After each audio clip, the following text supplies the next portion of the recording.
بسم اللہ الرحمن الرحیم نحمدہ ونصلی ونسلم علی رسولہ الکریم۔ معزز سامعین، ناظرین، پچھلے درس میں ہم نے قرآن مجید کی فضیلت پر گفتگو کی۔ نبی اکرم شفیع معظم صلی اللہ علیہ وسلم پر جب وحی آتی تو آپ صلی اللہ علیہ وسلم کاتبین وحی میں سے کسی کو بلا کر قرآن مجید جو ہے اس کو لکھوا دیتے، اور مسجد نبوی شریف میں ایک مقام معین تھا، وہاں پھر قرآن مجید موجود تھا۔ نزول کے لحاظ سے قرآن مجید نازل ہونے سے پہلے اس کی باقاعدہ ایک ضرورت محسوس ہوتی، یعنی تلاش کیا جاتا، توجہ ہوتی، متوجہ ہوتے، تو پھر قرآن کی آیت آتی۔ یہی وجہ ہے کہ ادھر قرآن مجید کا نزول مکمل ہوا تو صحابہ اکرام علیہم الرضوان میں سے اکثر لوگ جو ہیں انہوں نے قرآن کو یاد کر لیا تھا، کیونکہ جس چیز کی ضرورت محسوس ہو تو وہ جب مل جائے تو فوراً اس کو قبول کر لیا جاتا ہے۔ اس لیے پہلے باقاعدہ طور پر ایک ضرورت جو ہے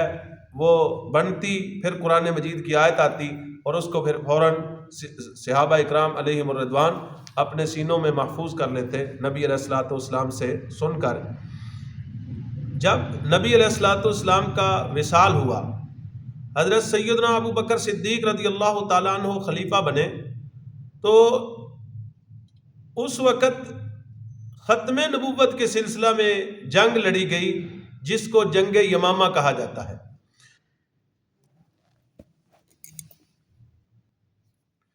تو جنگ یمامہ کے اندر صحابہ اکرام علیہم الرضوان کی شہادتیں کافی زیادہ ہو گئی۔ اس کا اندازہ اس بات سے لگایا جا سکتا ہے کہ نبی علیہ الصلوۃ والسلام کے تمام غزوات، ان میں صحابہ کی شہادت کی تعداد 259 ہے، یعنی شہداء کی تعداد 259، ایک کم 60۔ لیکن یہ جنگ یمامہ جس میں ختم نبوت کا دفاع کیا گیا اور ختم نبوت پہ پہرا دیا گیا ہے، یہاں پر 1200 صحابہ اکرام شہید ہوئے۔ اس بنیاد پر حضرت عمر فاروق رضی اللہ تعالی عنہ نے بارگاہ صدیقی میں عرض کی کہ قرآن کو جمع کرنا چاہیے۔ پھر بالآخر حضرت صدیق اکبر رضی اللہ تعالیٰ عنہ اس پر تیار ہوئے اور قرآن کو جمع کیا گیا، اور جمع قرآن کے لیے حضرت زید بن ثابت جو صحابہ میں بڑے عالم ہیں اور علم میراث کے ماہر ہیں، ان کی سرکردگی میں کمیٹی بنائی گئی اور ان کو سربراہ بنایا گیا، اور یہ قانون بنایا کہ جو آیت لا کے پیش کرے وہ لکھی ہوئی ہونے کے علاوہ 2 گواہ بھی ہوں کہ یہ قرآن ہے تو پھر اس کو قرآن میں رکھنا ہے۔ یعنی اس قدر اہتمام کیا گیا اور قرآن مجید کو یوں جمع کیا گیا، اور پھر جب قرآن جمع ہوا تو آج وہ ہمارے پاس کتاب کی شکل میں موجود ہے۔ تو عہد صدیقی میں اس کو جمع کیا گیا، اس کا ہر لفظ محفوظ ہوا، اس کی ہر آیت محفوظ ہوئی، اس کا کی ہر صورت محفوظ ہوئی، ہر پارہ محفوظ ہوا۔ تو یوں قرآن جو ہے اس وقت سے لے کر اب تک اور انشاءاللہ قیامت تک جو ہے وہ امت کے پاس محفوظ رہے گا۔ یہاں پر یہ بھی بات قابل توجہ ہے کہ حضرت سیدنا عثمان غنی رضی اللہ تعالیٰ عنہ کو جامع القرآن کہا جاتا ہے۔ تو حالانکہ قرآن مجید جمع سیدنا ابو بکر صدیق نے کیا، ان کو جامع القرآن اس لیے کہا جاتا ہے کہ جب قرآن مجید مختلف زبانوں میں نازل ہوا، انہوں نے جب دیکھا کہ لوگ قرآن مجید کی مختلف زبانوں کی وجہ سے فتنے میں مبتلا ہو رہے ہیں، تو انہوں نے قرآن مجید پر لوگوں کو قریش کی لغت پر جمع کر دیا، یعنی اب ایک لغت پر قرآن کو جمع کیا اور سارے لوگوں کو اکٹھا کر دیا کہ اب وہ اسی لغت پر قرآن پڑھیں گے، اس لیے ان کو جامع القرآن کہا جاتا ہے۔ تو قرآن مجید یوں جمع ہوا اور اس کے بعد پھر اس پر اعراب لگے اور آج مطلب بچے بچے کو یہ یاد بھی ہے، پڑھا بھی جاتا ہے، اور ناظرہ پڑھنے کے لحاظ سے چھوٹے بچے اس کو پڑھ لیتے ہیں، کیونکہ اللہ تعالیٰ نے فرمایا وَلَقَدْ يَسَّرْنَا الْقُرْآنَ لِلذِّكْرِ فَهَلْ مِن مُدَّكِرٍ، ہم نے پڑھنے والوں کے لیے قرآن کو آسان کر دیا ہے، تو یوں آسانی کے ساتھ اس کو پڑھا جاتا ہے۔ اب اس کی تفسیر کے لحاظ سے کچھ چند باتیں جو ہیں وہ قابل ذکر ہیں۔ یاد رکھیں کہ نبی علیہ الصلوۃ والسلام نے فرمایا کہ جو بندہ قرآن مجید میں بغیر علم کے بات کرتا ہے، یعنی قرآن کو جانتا نہیں، اگر وہ درست بات بھی کرے تو فقد اخطا، پھر بھی اس نے وہ غلطی پر ہے۔ اب دیکھو، جس کو علم نہیں، درست ہو جائے تو پھر غلطی پر ہے، تو غلط ہو تو پھر کتنی بڑی غلطیاں ہوں گی۔ آج ہر بندہ اٹھتا ہے اور وہ تفسیر کرنا چاہتا ہے، تو یہ کس قدر مطلب اس کا معاملہ جو ہے سنجیدہ لینا چاہیے اس معاملے کو، کہ قرآن مجید کی جو تفسیر ہے اس کے لیے علوم حاصل کرنے چاہیے اور پتہ ہونا چاہیے۔ مثلا ان میں سے پہلے یہ علم ہونا ضروری ہے کہ قرآن مجید کی کون سی آیات ناسخ ہیں اور کون سی منسوخ ہیں۔ انشاءاللہ العزیز ہم درس کے اندر اس بات کی وضاحت کیا کریں گے کہ یہ آیت جو ہے یہ ناسخ ہے اور فلاں آیت جو ہے وہ کیا ہے، منسوخ ہے، اس کی تفصیل بھی وہاں پر بیان کریں گے۔ یہاں پر صرف علم تفسیر کے لحاظ سے اس کی طرف اشارہ کیا گیا ہے۔ اسی طرح قرآن مجید کی تفسیر کے لحاظ سے سب سے عمدہ تفسیر یہ ہے کہ قرآن مجید خود جو ہے وہ اپنی کسی مقام کی دوسرے مقام پر تفسیر کرے۔ مثال کے طور پر سورہ فاتحہ میں اللہ فرماتا ہے اہدنا الصراط المستقیم صراط الذین انعمت علیہم۔ اب اہدنا الصراط المستقیم کے صراط مستقیم کیا ہے، اس کی تفسیر فوراً اس کے ساتھ متصل آ گئی کہ صراط الذین انعمت علیہم، تو یہ صراط مستقیم کی تفسیر ہے۔ پھر اس کا مصداق صراط مستقیم کا کیا ہے، وہ بھی قرآن نے بیان کر دیا کہ وَمَن يُطِعِ اللَّهَ وَالرَّسُولَ فَأُولَٰئِكَ مَعَ الَّذِينَ أَنْعَمَ اللَّهُ عَلَيْهِم مِّنَ النَّبِيِّينَ وَالصِّدِّيقِينَ وَالشُّهَدَاءِ وَالصَّالِحِينَ وَحَسُنَ أُولَٰئِكَ رَفِيقًا۔ تو اب دیکھو یہاں قرآن مجید ایک مقام کی دوسرے مقام پر خود تفسیر کر رہا ہے، تو سب سے عمدہ تفسیر بھی یہی ہے۔ اس کو تفسیر القرآن بالقرآن کہا جاتا ہے، اور یہ نہایت عمدہ تفسیر ہے، اس کی طرف توجہ کرنی چاہیے۔ یہ اصول پیش نظر رکھنا چاہیے کہ قرآن سمجھنے کے لیے قرآن مجید کے مقامات کو سمجھنا بھی ضروری ہے۔ اس کے بعد دوسرے نمبر پر، چونکہ قرآن نازل ہوا ہے نبی علیہ الصلوۃ والسلام پر، تو جب قرآن اللہ کے نبی پر نازل ہوا ہے، رب نے بھیجا ہے، نبی علیہ السلام کی طرف آیا ہے، جو قرآن کے معانی اور مفاہیم نبی علیہ الصلوۃ والسلام نے سمجھے اور بیان فرمائے ہیں، تو قرآن کے بعد ہمیں پھر ان کی طرف متوجہ ہونا پڑے گا کہ آپ نے جو آیت کا معنی بتایا، جو سورت کا معنی بتایا، جو لفظ کا معنی بتایا، وہی معنی جو ہے وہ معین ہوگا، ہم اس میں اپنی مرضی سے رد و بدل نہیں کر سکتے۔ اسی طرح تیسرے نمبر پر صحابہ ہیں کہ جن کو سرکار نے قرآن پڑھایا، پھر انہوں نے حضور علیہ الصلوۃ والسلام کے دور میں اس پہ عمل کیا، لہذا وہ بھی جو ہے وہ ہمارے مقتدا اور پیشوا ہیں۔ اس لیے نبی علیہ السلام نے فرمایا تھا اصحابی کالنجوم فبأیہم اقتدیتم اہتدیتم۔ تو صحابہ کی جو تفسیر ہے قرآن مجید کے لحاظ سے، اس تفسیر کی طرف متوجہ ہونا ہے۔ آج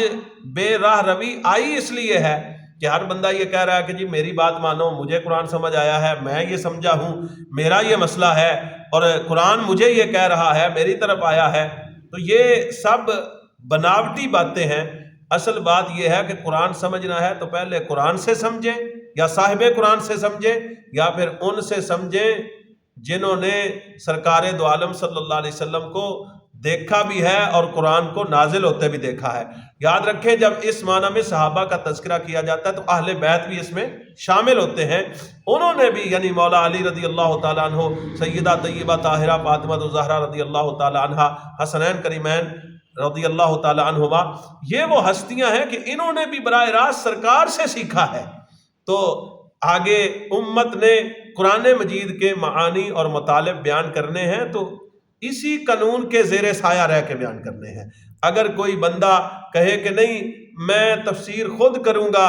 میں قرآن سے نہیں پوچھوں گا، نبی علیہ السلام سے نہیں پوچھوں گا، صحابہ سے نہیں پوچھوں گا، ائمہ دین سے نہیں پوچھوں گا، تو لا محالہ وہ یقیناً غلط بیانی کرے گا اور وہ گمراہ ہو جائے گا۔ اگر ہدایت پہ رہنا ہے تو پہلے سب سے دیکھنا ہے کہ قرآن کی آیت جو ہے اس کے بارے میں کہیں قرآن کا کوئی دوسرا حکم تو نہیں، کوئی دوسری لفظ تو نہیں، کوئی دوسری وضاحت تو نہیں ہے۔ اگر نہیں تو پھر نبی علیہ السلام نے کیا وضاحت کی، اگر وہاں بھی نہیں تو پھر صحابہ نے کیا وضاحت کی، اگر وہاں بھی نہیں تو پھر تابعین نے اور ائمہ دین نے کیا وضاحت کی، پھر ان کے زیر سایہ ہم بھی اپنی وضاحت کر سکتے ہیں جب ہمیں اصول یاد ہوں، قوانین یاد ہوں۔ اب چند باتیں آگے اس حوالے سے میں وضاحت کرنا چاہتا ہوں کہ قرآن کے معانی سمجھنے کے لحاظ سے اصول فقہ کا علم آنا یہ بھی ضروری ہے، اور اصول فقہ کا علم جو ہے اس کی 20 قسمیں ہیں، یعنی کتاب اللہ سے مسئلہ کو اخذ کرنا ہے، آگے لوگوں کو بتانا ہے بات کرتے ہوئے، تو وہ 20 قسمیں جو ہیں خاص، عام، مشترک، مؤول، حقیقت، مجاز، صریح، کنایہ، ظاہر، نص، مفسر، محکم، خفی، مشکل، مجمل، متشابہ، عبارت النص، دلالت النص، اشارت النص اور اقتضاء النص۔ تو یہ اصل چیزیں ہیں کہ ان کا جب علم ہو تو پھر انسان جا کے قرآن مجید کی تفسیر کو سمجھنے کے قابل ہوتا ہے۔ کرنا تو بڑی بات کی بات ہے، پہلے سمجھنا ہے، ظاہر ہے سمجھے گا تو پھر آگے بڑھے گا۔ لہذا چند اردو کی تفسیر پڑھ کے یا اردو ترجمہ پڑھ کے مفسر بن جانا یہ ہلاکت کا باعث ہے۔ یہی وجہ ہے کہ آج امت مسلمہ میں جو افتراق آ رہا ہے اس کی وجوہات میں سے ایک بڑی وجہ یہ ہے کہ ہر بندہ کہتا ہے مجھے قرآن جو سمجھ آیا ہے، جبکہ اصل قرآن سمجھ جو نبی علیہ السلام کو آیا ہے ہم نے اس کے مطابق چلنا ہے، جو صحابہ کو آپ نے سکھایا ہے اور صحابہ نے سمجھا ہے ہم نے اس کے مطابق چلنا ہے، اور جو ائمہ دین نے جو ہے وہ قرآن فہمی ان کو حاصل ہوئی تو ہم نے اس کے زیر سایہ چلنا ہے۔ اس بنیاد پر ان چیزوں کو سمجھنا نہایت ضروری ہے، اور یہ اصول فقہ کے لحاظ سے چند باتیں جو ہیں وہ میں نے آپ کے سامنے رکھی۔ اگرچہ علوم تو بہت زیادہ ہیں، ایک جاتے جاتے ایک مثال بھی جو ہے توجہ سے سمجھ لیں کہ اب ہر بندہ قرآن مجید کو ہر کوئی کہتا ہے، چاہے وہ پڑھا ہو ان پڑھ ہو، ہر بندہ یہ جانتا ہے کہ قرآن علم کا سمندر ہے، اور سمندر میں اترنے کے لیے غوطہ خوری کا آنا ضروری ہے، یا کم از کم کوئی کشتی کا ہونا ضروری ہے کہ سمندر کی سیر بھی کرنی ہو۔ اگر کوئی بندہ کشتی کے بغیر سمندر میں جائے اور اس کو غوطہ خوری نہ آتی ہو تو وہ مر تو سکتا ہے لیکن سمندر کی تہ میں سے موتی نہیں نکال سکتا۔ بلا تمثیل قرآن مجید بھی علم کا ایک سمندر ہے، اس سے بھی موتی نکالنے کے لیے غوطہ خوری کا آنا ضروری ہے۔ اگر کسی کو غوطہ خوری نہیں آتی تو وہ قرآن سے پھر موتی نہیں نکال سکتا، اور اگر غوطہ خوری سیکھنی ہے تو پھر اس کو ائمہ مجتہدین کے پیچھے ہاتھ باندھ کے کھڑا ہونا پڑے گا، صحابہ اکرام علیہم الرضوان کے دامن سے وابستہ ہونا پڑے گا، اور قرآن اور صاحب قرآن سے تعلق جوڑنا پڑے گا۔ میں اکثر یہ بات کیا کرتا ہوں، اللہ فرماتا ہے یا ایھا الذین آمنوا لا تقولوا راعنا وقولوا انظرنا۔ یہاں اس آیت کا شان نزول اپنی جگہ پر، لیکن آیت کے ظاہر سے یہ بات سمجھ آتی ہے کہ جب صحابہ اکرام علیہم الرضوان رائنا کا لفظ کہتے تھے، اس کو بگاڑا تو اللہ نے اس کے متبادل لفظ کیا دیا؟ انظرنا، کہ محبوب ہم پہ نظر کرم کیجئے۔ تو یاد رکھیں علم سلامتی کے ساتھ کنارے تبھی لگاتا ہے جب علم پر نگاہ مصطفیٰ کا فیض برستا ہے۔ اگر حضور کی نگاہ کا فیض نہ ہو تو پھر انسان بھٹک جاتا ہے، ادھر ادھر بہک جاتا ہے، لیکن جس علم پر مصطفیٰ کریم صلی اللہ علیہ وسلم کی نگاہ کا فیض ہو وہ علم انسان کو کنارے پہ لگاتا ہے، اور اولین اس فیض کے مصداق صحابہ اکرام ہیں۔ اس لیے ہم جب ان کے پیچھے پیچھے چلتے رہیں گے تو اللہ تعالی ہمیں بھی ہدایت عطا فرمائے گا۔ اللہ کی بارگاہ میں دعا ہے کہ رب ذوالجلال ہماری اس کاوش کو قبول فرمائے، آمین ثم آمین۔